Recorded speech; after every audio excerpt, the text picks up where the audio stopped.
Sermão do Monte. Bem? Então nós até já passamos, né, no grupo da igreja, pelo WhatsApp. Estaremos dando início a essa série de mensagens, né? Então, as bem-aventuranças, ou o Sermão da Montanha, ou o conhecido Sermão do Monte, né? Bom, vamos falar um pouquinho então sobre essas bem-aventuranças, né? Ou sobre esse Sermão da Montanha. Capítulo 5.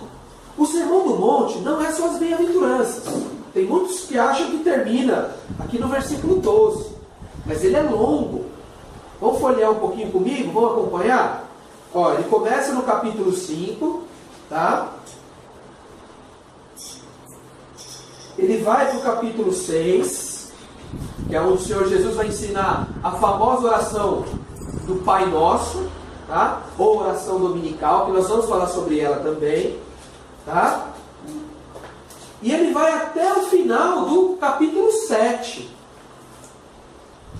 Já o 8 veio a cura de um leproso. Amém? Amém. Lá em Lucas está mais enxuto, tá? Mas ele foi extenso. Ele é chamado de Sermão do Monte porque o versículo 1 diz que Jesus subiu, né? Diz que as multidões estavam vendo ele subiu ao monte, né? Se assentou e começou a ensinar. Por isso muitos chamam de o Sermão do Monte. Amém? E essa primeira bem-aventurança aqui, né? Mateus 5, versículo 3, que a irmã Ângela leu, ele fala: bem-aventurados os pobres em espírito, pois deles é o reino dos céus. Amém? Pois deles é o reino dos céus. Tá? Lucas, se vocês forem em Lucas, né, na mesma passagem, diz: bem-aventurados os humildes de espírito. Sermão do Monte. Bem?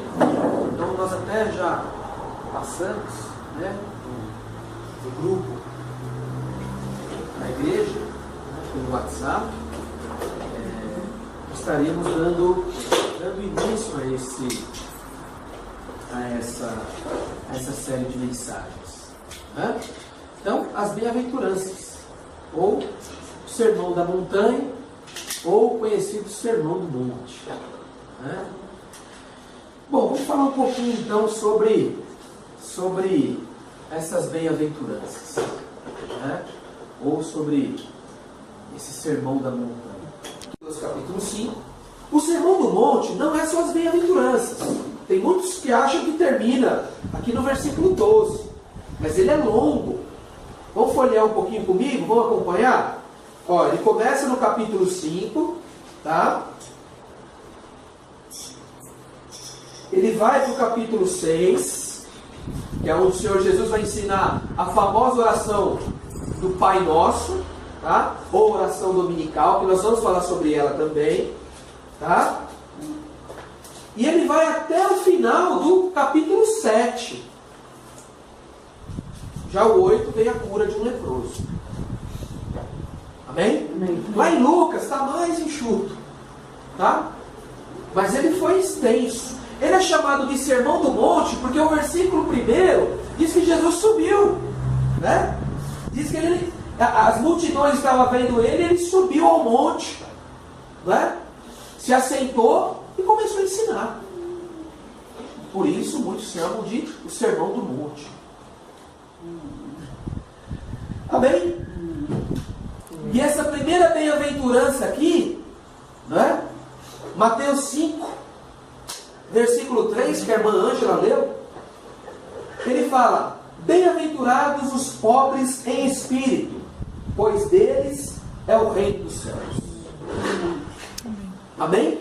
Pois deles é o reino dos céus. Tá? Lucas, se vocês forem em Lucas, né, na mesma passagem, diz: bem-aventurados os humildes de espírito. Bem? Os humildes de espírito, pois deles é o reino dos céus. Ó, ele está começando, né, a dar ênfase no que seria o reino dos céus. E quem são esses cidadãos? Cidadãos, né? Melhor dizer. Esses cidadãos. Tá? Corrigindo quem está filmando, né? Então, quem são esses cidadãos? Tá? Então, primeiramente, eles precisam ser humildes de espírito, ou pobres em espírito. E já vou dizer logo de cara, não é pobreza econômica. Eu disse na introdução, não tem nada a ver com o lado material. Esse sermão, ele é espiritual. Não há espaço para o lado material nas bem-aventuranças. Não é pobreza econômica. Hoje em dia, houve uma inversão, principalmente nessa primeira bem-aventurança. São os pobrezinhos, são os mendigos, são os coitados. Não tenho nada contra, não é isso. Mas essa pobreza, nós vamos falar um pouquinho mais sobre ela. Essa humildade, nós vamos falar um pouquinho mais sobre ela. O que é? Amém? Então vamos falar já, né? Ser humilde ou pobre em espírito demonstra dependência a Jesus Cristo. Amém. O Senhor Jesus, ele tinha que começar a bem-aventurança, ou as bem-aventuranças, dizendo isso. Primeiramente, vocês que são cidadãos do reino de Deus, do reino dos céus, vocês precisam ser dependentes de mim. Amém? Amém. Vocês precisam ser dependentes de Deus, do meu Pai. Senão, não tem como vocês fazerem parte do reino de Deus, do reino dos céus. Humildes em espírito é aquela pessoa que se acha carente de Jesus Cristo. Senhor Jesus, eu preciso do Senhor, senão eu estou perdido. Amém. Eu dependo de Ti, eu preciso de Ti. Sem o Senhor eu não sou nada. Eu sou totalmente dependente de Ti. Senão, já era. Essa é a primeira virtude do cidadão do reino dos céus.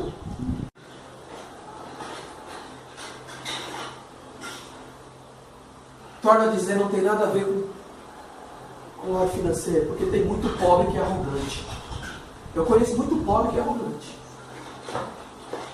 O sujeito é pobre, não tem onde cair morto e é arrogante. E o oposto também. Tem muito rico que é humilde. Você não fala. É de uma humildade que você fala. Não é possível. Você não fala que esse cara tem tudo isso.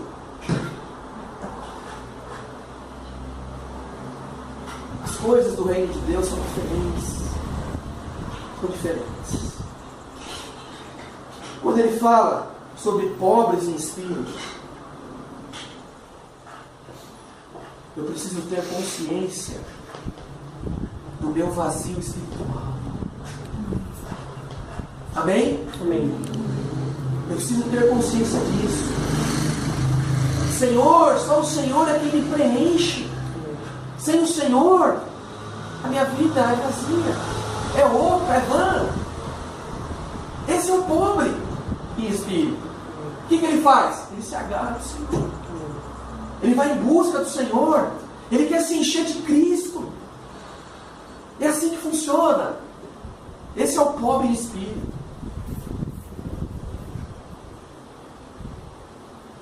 Esse vazio que só pode ser preenchido por Jesus Cristo. E o Senhor falou mais a respeito disso. Vamos lá para Isaías 61. Amém? E para o irmão Leandro ler para a gente. Espírito do Senhor Deus está sobre mim, porque o Senhor me ungiu para pregar boas novas aos quebrantados, enviou-me a curar os quebrantados de coração, a proclamar libertação aos cativos e a pôr em liberdade os algemados. Olha aí. Isaías, 700 anos antes, 700 anos antes, está vendo que um dia, ou 700 anos depois, o Messias, Jesus, estaria dizendo essas palavras. Isso não se cumpriu na vida de Isaías. Ia se cumprir 700 anos depois na vida do Messias. Amém. Amém. Tanto é, nós não vamos lá, mas é importante falar, quando nós chegamos em Lucas capítulo 4, o Senhor Jesus vai para Nazaré, né? Ou estava em Nazaré, onde ele foi criado, todos ali conheciam ele. Ele entrou numa sinagoga e convidaram ele para ler, como de costume, um trecho das Escrituras, do Antigo Testamento. E qual texto que deram para ele ler? Que ele abriu, né? Na verdade ele abre. Quando ele abre, caiu aonde? Isaías 61. Ele leu isso. O Espírito do Senhor Deus está sobre mim, pelo que o Senhor me ungiu para levar as boas novas. E foi falando, citou. Ele não leu o final, ele não leu sobre o dia da vingança. Ele parou antes. Só que olha que interessante. Quando ele termina de ler o versículo 1 e parte do versículo 2, ele fecha, entrega, e ele diz assim: esse versículo acabou de ser cumprido. Amém. Amém. Diz o texto que todo mundo olhou para ele. Eles conheciam. Mas quem vai cumprir isso daqui é o Messias. Como você está querendo dizer que você é o Messias? Como assim? Acabou de se cumprir na tua vida. Resumindo, chegou num ponto que queriam lançá-lo de um precipício abaixo. Amém? Amém. Esse pobre é isso. É o que Jesus diz lá em João 15, versículo 5. Porque sem mim nada podeis fazer. E eu tomo consciência disso.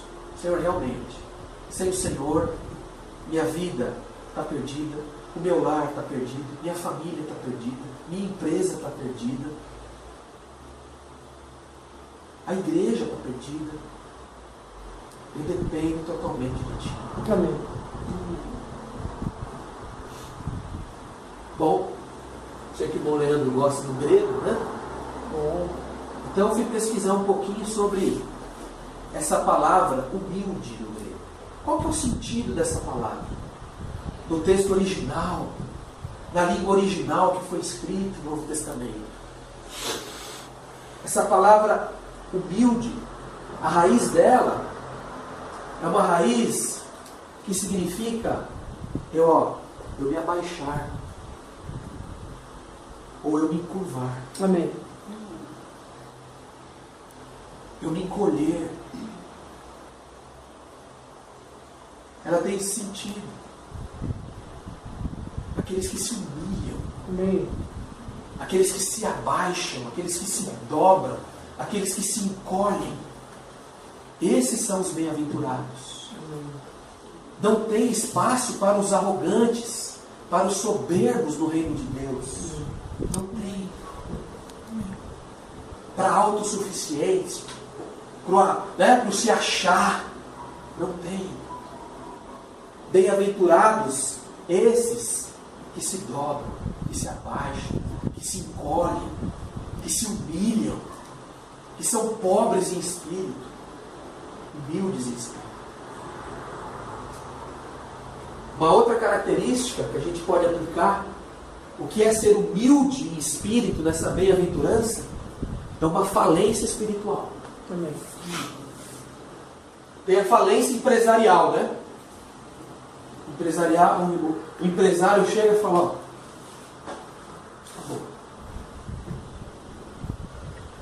acabou, não tenho o que fazer, investi tudo que eu podia, fiz o que realmente eu pude, não tinha dinheiro, eu apliquei, eu ajudei, recebi, doei, mas chegou num ponto que preciso me falar que está bom.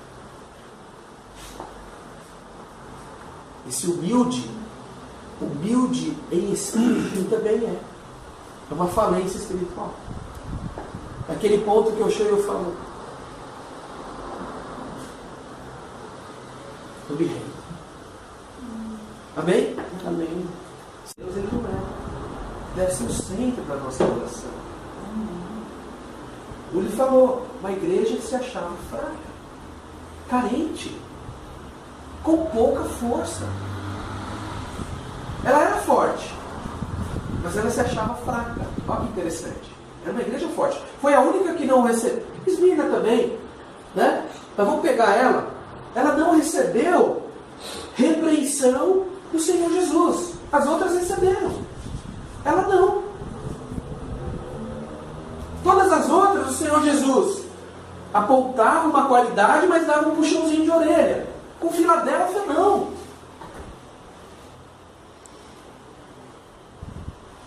Só virtudes. Só virtudes. Então a força dela, onde estava a força dela? O irmão Jean sempre fala isso.